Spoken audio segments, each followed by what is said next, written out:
దావీదు దేవుని మందిరమును కట్టాలి అనే తన ఉద్దేశాన్ని నాతాను ప్రవక్తకు తెలియచేసినప్పుడు, నాతాను దేవుడు నీకు తోడుగా ఉన్నాడు, నీకు తోచినదంతయు కూడా నెరవేర్చుము అని చెప్పాడు.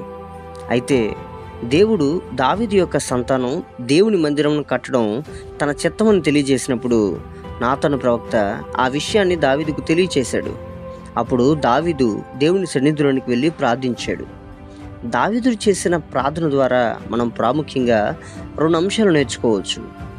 మొదటిగా, దావీదు యొక్క సంతానమును దేవుడు హెచ్చిస్తాడు అన్న మాటలు నాతాను ప్రవక్త తెలియచేసినప్పుడు దావీదు దేవుని సన్నిధిలోనికి వెళ్ళి కూర్చుని ప్రార్థన చేశాడు. ఇది అతని తగ్గింపును సూచిస్తుంది. అతను ఒక రాజైనప్పటికీ దేవుని సన్నిధిలో కూర్చుని ప్రార్థన చేయగలిగాడు. మరియు ఇంతగా నన్ను హెచ్చించుటకు నేను ఏ పాటి వాడను అని పలికాడు. అంతేకాకుండా తన ప్రార్థనలో నీ దాసుడను అనే మాటను అనేకసార్లు చెప్తూ ప్రార్థించాడు. ఇవన్నీ దావీదు యొక్క తగ్గింపు జీవితాన్ని సూచిస్తున్నాయి. ఇక రెండవదిగా, తన సంతానమును దేవుడు హెచ్చిస్తాడు అని చెప్పిన మాటను బట్టి దావీదుకు ధైర్యం కలిగింది. ఆ ధైర్యంతో మరొక మనవిని దేవుని దగ్గర అడిగాడు.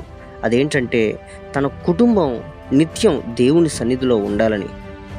మనం కూడా అదేవిధంగా దావీదు వలె తగ్గింపుతో ప్రార్థన చేసేవారిమిగా, మన కుటుంబాలు కూడా నిత్యము దేవుని సన్నిధిలో నిలిచే విధంగా ప్రార్థించుదుముగాక. ఆమేన్.